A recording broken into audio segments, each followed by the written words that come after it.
आदाब नाजरीन, मैं रियाज मलिक आप सभी का इस्तकबाल करता हूं और लेकर हाजिर हूं हमारी खुसूसी पेशकश यंग आइकन। हमारे स्टूडियो में आज एक ऐसी शख्सियत तशरीफ़ फरमा है जिन्होंने अपनी ज़िंदगी को इंसानियत और इंसानों की भलाई के लिए वक्फ कर दिया है।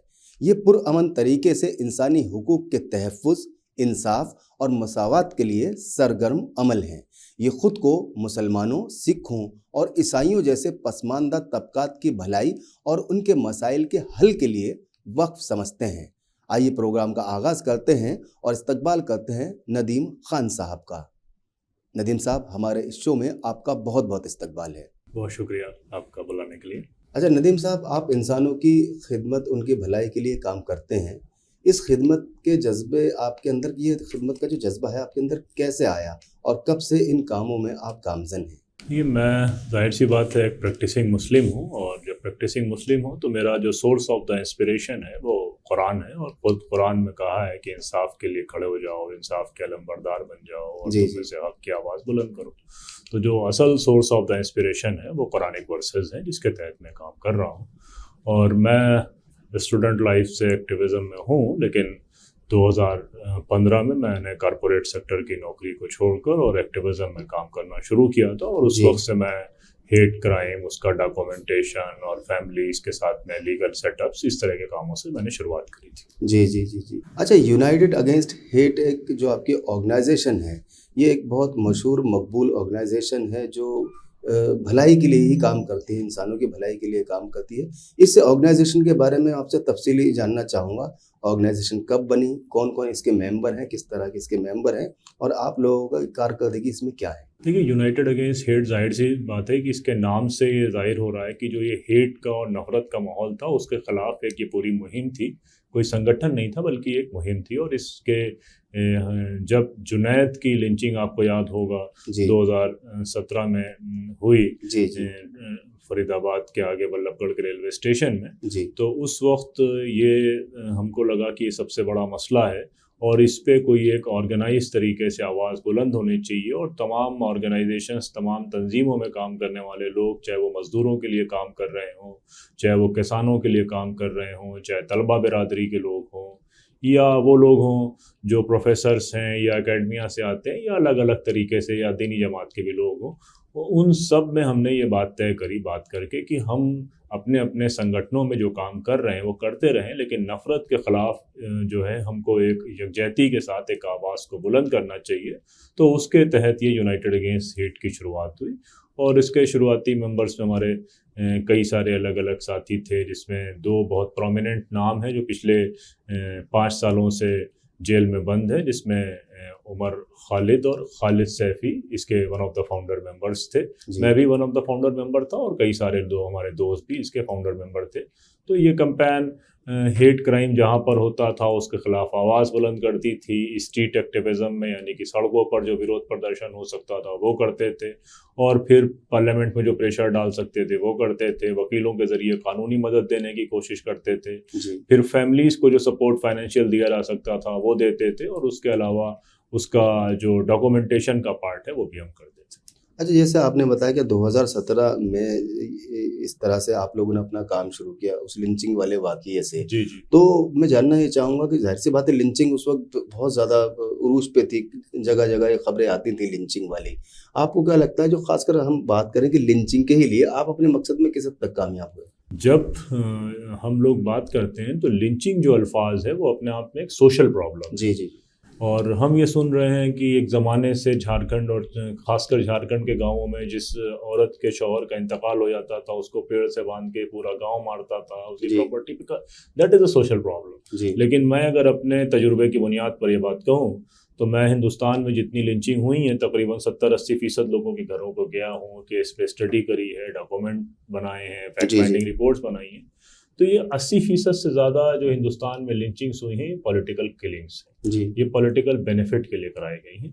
और उनमें जब हुकूमतें और बड़ी बड़ी पॉलिटिकल पार्टीज़ इन्वॉल्व हों तो कोई एक मुहिम, कोई एक संगठन उस पर कैसे काम कर सकता है। लेकिन जाहिर सी बात है, इस पूरी मुहिम का एक ख़ास मैसेज ये था कि जो पूरे मुल्क का जो कॉन्शियस है उसको झिझोड़ा जाए और उसके ख़िलाफ़ आवाज़ उठाई जाए। और पूरे मुल्क में मुझे याद है कि जिस वक्त तबरेज़ की लिंचिंग हुई थी जमशेदपुर के आगे सरायकेला में। जी तो उस वक्त हमने एक ही दिन एक ही वक्त हिंदुस्तान के 80 बड़े शहरों में एक साथ प्रोटेस्ट किए थे। तो इससे जाहिर होता है कि अवामी तौर पर हमने इस इशू को अवाम के बीच में कनेक्ट किया और उसके ख़िलाफ़ आवाज़ उठी।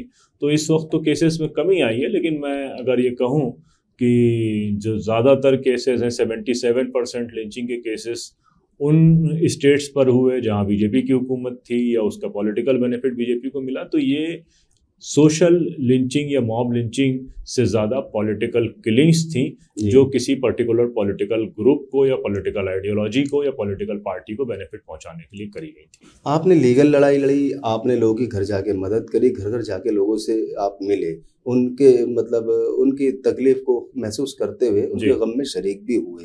जी आप कह रहे हैं पॉलिटिकल किलिंग्स थी। समाज में अवेयरनेस के लिए खासकर मुस्लिम तबके के अंदर और जो ऐसे लोग हैं कि जो गैर मुस्लिम हैं या इस देश के जो हिंदू भाई हैं उनके अंदर अवेयरनेस के लिए भी क्या कोई कदम उठाए गए थे? देखिए, ये असल पॉलिटिकल आइडियोलॉजी की लड़ाई है, रिलीजियस आइडियोलॉजी की लड़ाई नहीं। जी हमारे दोस्त हर्ष मंदर ये काम कर रहे हैं, प्रशांत भूषण भी ये काम कर रहे हैं। जी तो अगर उनके नामों से देखा जाए तो जाहिर से तौर है वो हिंदू नज़र आते हैं। जी जी तो और बहुत से वो नाम के लोग जो इन कामों का गाए बगाए समर्थन करते हैं और हमेशा वो कटघरे में डालने की कोशिश करते हैं जो मुसलमान ही हो या विक्टिम जो होता है उसी को कटघरे में डालने की कोशिश करते हैं कि जी वो ये नहीं करता तो ये नहीं होता। जी जी और वो जाहिर सी बात है कि मुसलमान होने के बावजूद वो राष्ट्रीय मुस्लिम मंच वगैरह जैसे तंजीमों से जुड़े हुए हैं। तो ये दरअसल रिलीजियस आइडियोलॉजी की लड़ाई नहीं है, बल्कि ये पॉलिटिकल आइडियोलॉजी की लड़ाई है। और इस पॉलिटिकल आइडियोलॉजी का पोलराइजेशन समाज के हर हिस्से में मौजूद है। अब जाहिर सी बात है कि मणिपुर में जो चल रहा है उसके बावजूद केरला के क्रिश्चियंस का एक बड़ा हिस्सा बीजेपी को वोट कर रहा है। जी जी जी और एक दूसरा हिस्सा जो है वो बीजेपी को अपोज कर रहा है, क्योंकि वहाँ पर जिस तरह की बीजेपी की हुकूमत जो है वो मुलव्विस थी इस पूरे काम में, जी तो उसके चलते वो अपोज भी कर रहे हैं, सपोर्ट भी कर रहे हैं। तो मैं समझता हूँ कि ये जो नफ़रत के वाक़यात हैं ये किसी समाज के अंदर तफरका नहीं है आपस में रिलीजन के लाइन में, बल्कि ये ध्रुवीकरण, ये पोलराइजेशन पॉलिटिकल आइडियोलॉजी की बुनियाद पर है। पॉलिटिकल आइडियोलॉजी की बुनियाद पे है, पॉलिटिकल किलिंग है, पॉलिटिकल ये अप्रोच है। तो पॉलिटिकल अप्रोच में जाहिर सी बात है कोई एक मखसूस पार्टी होगी इस मामले में। तो क्या जो दूसरी अपोजिशन पार्टी है उनसे आपको कहीं कोई समर्थन, कोई सपोर्ट या वो आपके साथ कहीं ना कहीं जुड़े हैं? देखिए, हम तो समाजी लोग हैं, तो जाहिर सी बात है कि हमारी एक लिमिटेशंस हैं पॉलिटिकल पार्टी के साथ में जुड़ने या बात करने में। जी जी लेकिन मैं आपको सिर्फ एक बुनियादी उदाहरण देता हूँ। जी आज से तकरीबन 7 साल पहले जो इंडिया की पॉलिटिकल कैपिटल थी वो 2 जगह थी। जी नंबर 1 पे झारखंड था, जी। नंबर 2 पे मेवात था। मेवात की चर्चा ज़्यादा इसलिए हो जाती है कि दिल्ली जो है वो मेवात के नज़दीक है और दिल्ली मीडिया की कैपिटल है। जी लेकिन झारखंड में लातेहार, जमशेदपुर, सरायकेला, रामगढ़, गोड्डा, ये सब ऐसे इलाके थे जहाँ पर एक एक रात में 5-5 लोगों की मॉब लिंचिंग हुई और तस्करा नहीं हुआ। जी जी अब वही झारखंड है जिसमें पिछले दिनों हमने कई सालों के बाद एक केस सुना और ये मालूम चला कि वो सरकार बदलने के बाद अचानक से मामलों में तब्दीली आई। जबकि मैंने ये भी आपसे कहा कि लिंचिंग के तमाम जो केसेस हैं उनमें 77% जो केसेस हुए वो बीजेपी हुकूमत वाले स्टेट्स में हुए। जी तो अंदाज़ा आप खुद लगा सकते हैं। जी और दूसरी सबसे बड़ा जो मसला है कि ये जो किलिंग्स के केसेस हैं या लिंचिंग के केसेस हैं, हम फैमिली के क्लेम को जब इंडोर्स करते हैं, यानी फैमिली जो कह रही है उसको मानते हैं, रिपोर्ट्स जो कह रही है उसको मानते हैं, लेकिन सरकारी आंकड़ों में अगर आप देखेंगे तो वो तमाम लिंचिंग के केसेस को जो है वो रोड रेज कहीं पे बना दिया जा रहा है, कहीं पर जो है वो आपस की लड़ाई बना दी जा रही है। और तो पुलिस की हमेशा प्रायोरिटी ये होती है कि वो जो सुप्रीम कोर्ट की गाइडलाइन आने के बाद इन केसेस को मॉब लिंचिंग के केसेस में दर्ज नहीं करे, बल्कि इन केसेस को जो है वो दूसरे डायरेक्शन में देने की कोशिश करे। मशहूर केस एक हापुड़ में हुआ था जिसमें एक शख्स को मार दिया गया था, एक शख्स को शदीद जख्मी किया गया था और उसकी FIR भी रोड रेज में करी गई थी कि खेतों के बीच में मोटरसाइकिल टकरा गई तो झगड़ा हो गया। जी। तो ये सब मसले हैं। अच्छा, ऐसे ही एक वाकया नजीब का भी दरपेश आया था जो हाल ही में उस केस को पूरी तरह से बंद कर दिया गया है। इस मामले में आपका क्या कहना है? लेकिन नजीब के केस 14 अक्टूबर 2016 की रात में नजीब के साथ में जो है वो शदीद जुल्म उनके साथ किया गया और उनकी पिटाई करी गई माही मांडवी जेएनयू जवाहरलाल नेहरू के हॉस्टल में। और रात में जो है वो 15 को वो उनकी माँ से बात हुई सुबह में, और दोपहर के वक्त जब उनकी माँ पहुंची बदायूं से, फातिमा नफीस साहिबा जी तो नजीब अपने कमरे में नहीं थे। जी रात में एफआईआर के लिए वो गई और उनकी चश्मदीद में उस वक्त वहाँ मौजूद नहीं था, लेकिन उनकी जो बयानियाँ है वो बयानियाँ ये है कि वो जिस लोगों के नाम नोट कराना चाहती थी उस एफआईआर में, जिनकी गवाहियाँ मौजूद हैं, जिन्होंने नजीब की पिटाई करी, उनके नाम पुलिस ने एफआईआर में नहीं लिखे। जी और ये प्रेशर दिया गया कि आपको अपने बच्चे के आने से मतलब है कि इन लोगों के नाम से मतलब है, और एक आधी अधूरी एफआईआर लिखी गई। जी फिर प्रोटेस्ट हुए जिसके नतीजे में एक एसआईटी बनाई गई जिसको डीसीपी मनीषी चंद्रा साहब ने हेड किया। जी फिर वो एसआईटी भी कमज़ोर साबित हुई तो सीबीआई को लाया गया। सीबीआई ने 1 साल के बाद ये कहा था, मुझे याद है, हाई कोर्ट में, कि नजीब अहमद के जो मारने पिटाई करने वाले थे, हमने उनके फ़ोन्स रिसीव किए थे, लेकिन उसमें से डेटा इसलिए नहीं मिल पा रहा क्योंकि कुछ लोगों के फ़ोन में पैटर्न लॉक लगा हुआ है और कुछ के डिस्प्ले टूट गए हैं। तो एक जो सबसे बड़ी ऑर्गेनाइजेशन है, अगर वो 1 साल बाद इस तरह का जवाब दे रही है तो आप ये समझ लें कि वो किस डायरेक्शन में काम कर रही है, कहाँ से उनको डायरेक्शन मिल रहा है और कितने मजाक़-खेज़ जवाब दिए जा रहे हैं। आज जब नजीब के गायब होने के 9 साल पूरे होने को आ रहे हैं, तब सीबीआई ने जो क्लोजर रिपोर्ट डाली थी उसको हाई कोर्ट ने एक्सेप्ट कर लिया है। और सीबीआई का मसला ये है कि जब सीबीआई के सामने प्रोटेस्ट किए गए तो सीबीआई ने उन लोगों से बातचीत करने में प्रायोरिटी नहीं समझी जिन लोग फैमिली जिन पे बात कर रही थी, जिनके बारे में उनकी वालदा बार बार कह रही थी, जो चश्मदीद वहाँ पर उस माही मांडवी हॉस्टल के थे, उन पे कह रही थी।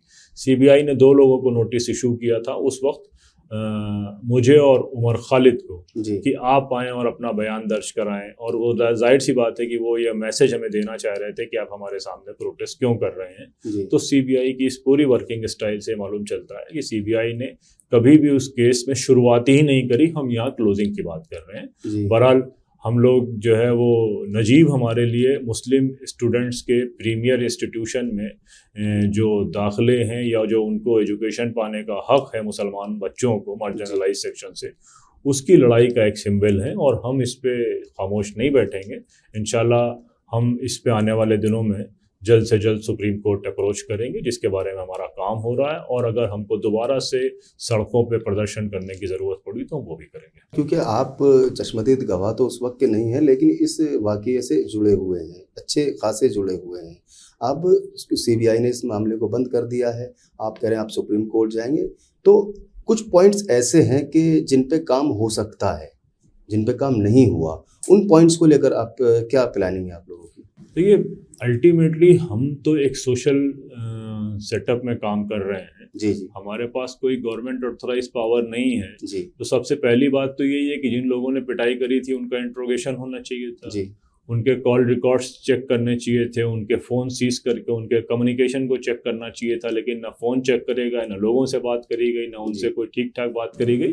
तो इस पूरे मामले में पहले दिन से लीपापोती की कोशिश करी गई और जो लोग इसके पीछे थे, और ये कॉन्स्पिरेसी थी जिसमें वो स्टूडेंट भी शामिल थे, और जाहिर सी बात है इतना बड़ा मामला था तो उसके पीछे भी दूसरे स्टूडेंट शामिल रहे होंगे, तो उनको उनसे बात न करना, उनसे पूछना नहीं, तो इससे ये साबित करता है कि सरकार का कोई बड़ा चेहरा इसके पीछे शामिल था, जिसको बचाने का काम दिल्ली पुलिस ने भी किया, जिसको बचाने का काम सीबीआई ने भी किया, और सीबीआई अब क्लोजर रिपोर्ट डाल रही है। नजीब, लिंचिंग और फिर हेट क्राइम की अगर हम बात करें तो आपको क्या लगता है कि मौजूदा जो हिंदुस्तान है हमारा, उस हिंदुस्तान में ये किस हद तक एग्जिस्ट करता है और इसके लिए क्या मेहनतें होनी चाहिए, क्या कोशिशें होनी चाहिए कि ये हेट क्राइम जो एक लफ्ज़ उठकर आया है और उसमें अक्सर कुछ ना कुछ सुनने को देखने को मिल ही जाता है? देखिए, हेट क्राइम क्या है कि मेरा कोई मामला किसी इंडिविजुअल के साथ नहीं है या मेरा कोई रोल नहीं है, लेकिन उसके बावजूद अगर मेरी शनाख्त के आधार पर, मेरी शनाख्त की बुनियाद पर मेरे साथ में जुल्म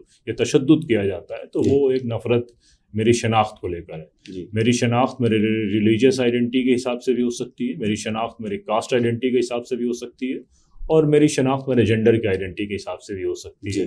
तो अगर जेंडर, रिलीजन और कास्ट के बेसिस पर कोई डिस्क्रिमिनेशन आपके साथ हो रहा है और कोई क्राइम आपके साथ हो रहा है तो उसको हम हेट क्राइम कहते हैं। जी तो पहली बात तो ये है कि इसके बारे में समाज में अवेयरनेस ही नहीं है। जी आप और हम जब सुनते हैं इस बात को कि मियाँ हो क्या हम्म, या कटुआ हो क्या, तो ये अल्फाज, डेरोगेटरी रिमार्क जो हैं, यही हेट क्राइम की शुरुआत करते हैं। जी आपको अपने स्ट्रीम से अलग कहीं कैटेगराइजेशन करते हैं, जी फिर उसके बाद आपको कभी आपसे जो है वो पाकिस्तान का हिसाब मांग लिया जाता है, कभी दूसरा हिसाब मांग लिया जाता है और आपको एक कॉर्नर पे किया जाता है, और फिर सोसाइटी को पोलराइज करने के लिए आपके साथ तशद्दुद किया जाता है और यहाँ तक कि जान भी ली जाती है। जी तो जाहिर सी बात है कि पहला तो एक ये सोशल फेनोमेना है जिस पे लंबा काम है, जो बदलने की सोशल एनवायरनमेंट में, जिसमें बहुत सारे फैक्टर्स हैं। जी दूसरा फैक्टर ये है कि अगर किसी भी केस में मजबूती के साथ किसी केस को लड़ा जाए और उस इलाके में कुछ लोगों को सज़ा कराई जाए और उनके ऊपर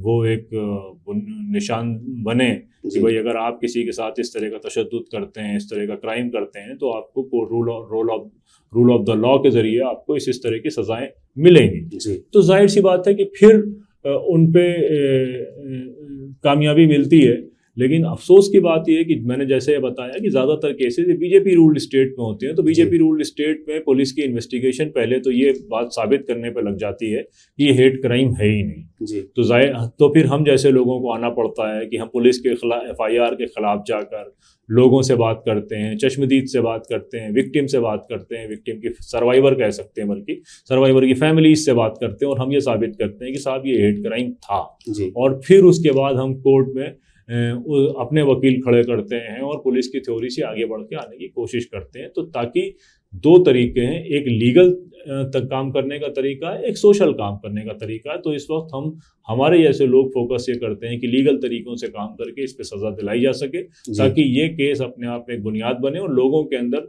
कुछ कानून का खौफ आए। जाहिर सी बात है कि जो आदमी किसी की पिटाई कर रहा है, खुद ही पिटाई कर रहा है, खुद ही वीडियो बना रहा है और खुद ही वीडियो सर्कुलेट कर रहा है, तो उसको इस बात का यकीन है कि वो जिस पॉलिटिकल आइडियोलॉजी से, वो जिस राजनीतिक विचारधारा से बिलोंग करता है, वहाँ के लोग उसको बचा लेंगे। और दूसरा, उसको इस बात का भी यकीन है कि इस वीडियो के निकलते ही उसको कोई बेनिफिट उसकी पॉलिटिक्स में होगा, उसको किसी पार्टी से टिकट मिल जाएगा, उसको कहीं कोई पोस्ट मिल जाएगी। और ये कोई नई बात नहीं है, हमने ये देखा कि किस तरीके से हेट क्राइम के जो हमारे सुबोध सिंह साहब थे बुलंदशहर में, जिनकी लिंचिंग करी गई थी, इंस्पेक्टर थे, तो वहाँ तो वो हिंदू थे, लेकिन उनकी लिंचिंग करी गई क्योंकि वो दंगे को रोकना चाहते थे जिस वक्त तबलीगी जमात का इज्तिमा ख़त्म हो रहा था और दंगा करने की साजिश हो रही थी। उसके बाद और उनके मारने वालों को जो है वो चुनाव लड़ाने की कोशिश करी गई पंचायत का, और हम लोग और उनको बेल दी गई। फिर उनकी बेल के खिलाफ हम लोग उनकी फैमिली के साथ सुप्रीम कोर्ट गए, एडवोकेट संजय हेगड़े हमारे साथ थे, और हमने दोबारा उनकी सुप्रीम कोर्ट से जाके हाई कोर्ट से मिली हुई बेल को कैंसिल कराया और ये मैसेज देने की कोशिश करी कि साहब ये नहीं चलेगा। तो इस तरह की अगर कोशिशें हों और लगातार ये काम किए जाएं, और उसमें जैसे हापुड़ के केस में भी 8 लोगों को सज़ा हुई, 6 साल वो केस चला और 6 साल केस चलने के बाद सज़ा हुई। तो इस तरह के अगर कुछ लीगल काम हों और ये डर बैठे कि हमको पॉलिटिकल बेनिफिट भी नहीं मिलेगा और हमको सज़ा हो सकती है, तो शायद रुके। लेकिन इस वक्त अखलाक के मारने वाले, जब मोदी जी की रैली होती है उस इलाके में, तो उनको सबसे आगे बैठाया जाता है, NTPC में उनको नौकरी दी जाती है। तो ये तमाम, या जो अलीमुद्दीन के मारने वाले थे वो जो ज़मानत पे छूट के आते हैं, तो यूनियन मिनिस्टर जयंत सिन्हा उनका माला डाल के स्वागत करते हैं। तो ये जाहिर करता है कि उनको इस बात का यकीन दिलाया जाता है, उनको यकीन नहीं होता बल्कि उनको यकीन दिलाया जाता है कि ये उनकी सक्सेस का शॉर्टकट है। अगर हम देखें कि ये तमाम तर परेशानियां तो हैं ही जी। हम सुना करते थे कि इजराइल फ़िलिस्तीन में बुलडोज़र चला रहा है, जो फ़िलिस्तीनी अवाम है उनके घरों पर बुलडोज़र चला रहा है। अब कुछ वक्त से यही चीज़ हमारे मुल्क के अंदर भी नज़र आती है। बुलडोज़र की सियासत को आप क्या समझते हैं? देखिए, इस वक्त इंडिया के जो ऑफिसर्स हैं उनकी ट्रेनिंग का सेटअप इजराइल की एजेंसीज के पास है। जी।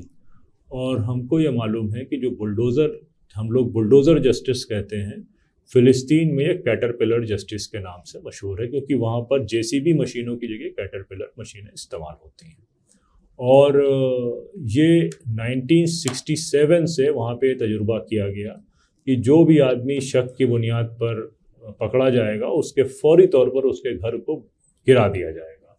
और तकरीबन अभी ये बताया जा रहा है कि 2022 से लेके अब तक वहाँ पर जो बमबारी चल रही है वो अपनी जगह है, लेकिन वेस्ट बैंक और नेबुलस के इलाकों में और दूसरे इलाकों में तकरीबन 56,000 मकान गिराए गए। जी जी। तो ये 1967 की पॉलिसी हमने 2014 के बाद बल्कि 2016 के बाद देखनी शुरू करी। तो ये असल में हमारे से ज़्यादा सवाल हिंदुस्तान की अदलिया पर है, हिंदुस्तान के कोर्ट जस्टिस पर है, कोर्ट लीगल जस्टिस सिस्टम पर है कि जस्टिस वो पार्टी करेगी जो एलिगेशन लगा रही है, जिसका काम इन्वेस्टिगेशन करने का है, या वो पार्टी जस्टिस करेगी जिसको कोर्ट कहते हैं और जो जिसको जस्टिस करने का राइट कॉन्स्टिट्यूशन ने दिया है। तो इस वक्त हिंदुस्तान में एक क्राइसिस ये है कि जस्टिस कौन करेगा उसके बारे में तय नहीं है, और ख़ुद कोर्ट के मना करने के बावजूद जो हिंदुस्तान की पुलिस है, एडमिनिस्ट्रेशन है, वो लगातार इस मुल्क में बुलडोज़र जस्टिस डिलीवर कर रहा है। तो इस वक्त खुद कोर्ट की जो लेजिटिमेसी है, जो रिस्पेक्ट है, जो उसका दायरेकार है, वो अपने आप में ख़तरे के निशान पर है। तो ये कोर्ट को प्रूव करना है कि इस बुलडोज़र जस्टिस से कैसे निजात पाई जाए। सिर्फ जजमेंट दे देने से या गाइडलाइन बना देने से काम नहीं चल रहा है, क्योंकि उसका इक़बाल अभी इस लेवल का नहीं बचा है कि उसकी बात कोई माने। अच्छा, मेरा आखिरी सवाल आपसे है, वक्त की भी ज़रा कमी है, कि आपकी संभल की रिपोर्ट ने इस वक्त हंगामा मचाया हुआ है। संभल मामले पे आप क्या कहना चाहते हैं? देखिए, इस वक्त मैं जिस ऑर्गेनाइजेशन के साथ लीगल जस्टिस सिस्टम में काम कर रहा हूँ उसका नाम APCR है, Association for the Protection of Civil Rights. मैं उसका नेशनल सेक्रेटरी हूँ। पूरे मुल्क में चाहे वो बुलडोज़र हो, चाहे वो हेट क्राइम हो, चाहे वो कम्युनल वायलेंस हो, इस तरह के तकरीबन 2,500 से ज़्यादा मुकदमे हम अदालतों में देख रहे हैं। एक हमारा ये काम है। दूसरा हमारा काम ये है कि मुल्क के अंदर जो मुल्क के शहरियों के अपने लीगल राइट्स हैं, उनके राइट्स से उनको अवेयर कराना, उनकी ट्रेनिंग करना, उनकी वर्कशॉप कराना, उनको पैरालीगल एक्टिविस्ट बनाना दूसरा हमारा काम है। और तीसरा हम ये मान के चल रहे हैं कि हो सकता है अदलिया के पास अभी उतनी ताकत नहीं है, या वो मजबूर है, या अभी पॉलिटिकल सिस्टम ऐसा नहीं है, लेकिन जो जुल्म हो रहे हैं उनकी दास्तान लिखी जाए, उनकी रिपोर्ट बनाई जाए और उनका दस्तावेजीकरण हो। तो ये तमाम जितने भी आपने 3-4 साल में चीज़ें देखी होंगी, आसाम से लेकर साउथ तक जितने भी इस तरह के वाक़यात हुए, हम सब का दस्तावेजीकरण करते हैं। इसी सिलसिले में हमने संभल के अंदर 7 महीनों में जो तमाम वाक़यात हुए हैं उनका दस्तावेजीकरण किया है। और दंगे के बाद लगातार जिस तरह से पुलिस और एडमिनिस्ट्रेशन का रोल था उसको दस्तावेज़ों में डाला है, और वो दस्तावेज़ हमने पिछले 3 दिन पहले प्रेस क्लब ऑफ इंडिया में रिलीज़ किया है। और वो ये साफ साफ बताता है कि संभल का जो दंगा था वो स्पॉन्टेनियस यानी अचानक हुआ दंगा नहीं था, बल्कि दंगा कराने की एक प्लानिंग थी, और वो प्लानिंग लोकल एडमिनिस्ट्रेशन और पुलिस की तरफ से की गई। जानबूझकर बगैर कोर्ट की परमिशन के दोबारा सर्वे कराने के लिए घुसा गया, एक लोगों को एक्साइटमेंट पे लाने के लिए, उनको प्रोवोकेट करने के लिए दूसरी पार्टी को साथ में लाया गया, जो लगातार पुलिस प्रेजेंस के बावजूद इस्लामोफोबिक और प्रोवोकेटिव नारे लगा रही थी। और फिर इस तरह से लाठीचार्ज किया गया कि लोग थोड़ा सा उसका रिस्पॉन्ड करें, और रिस्पॉन्ड करने के बाद 5 से 6 लोगों को मार दिया गया। फिर लगातार कहीं बुलडोज़र चलाया गया, कहीं आर्बिट्री अरेस्ट हुई, कहीं कस्टोडियल टॉर्चर हुआ। तो ये पूरा प्लान पुलिस और एडमिनिस्ट्रेशन की तरफ से था। कोई स्पॉन्टेनियस रिएक्शन किसी भी कम्युनिटी का नहीं था, बल्कि पुलिस ये चाहती थी और संभल को एक नई लैब के तौर पर और एक नए अयोध्या के तौर पर कम्युनल वायलेंस का या कम्युनल तनाव का सिंबल बनाने की कोशिश करी। जो कि अब मुझे ऐसा लगता है कि जाहिर सी बात है, वहाँ बहुत सारे आप जैसे लोग एक्टिव थे, रिपोर्ट आपने तैयार करी,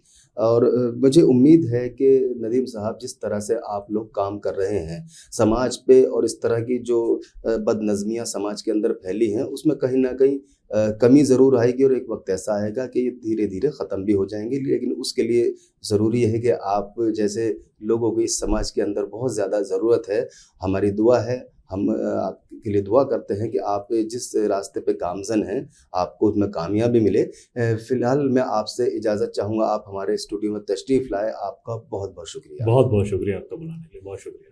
तो नाज़रीन, ये थे नदीम खान साहब। मुझे उम्मीद है कि आपको हमारा ये प्रोग्राम ज़रूर पसंद आया होगा।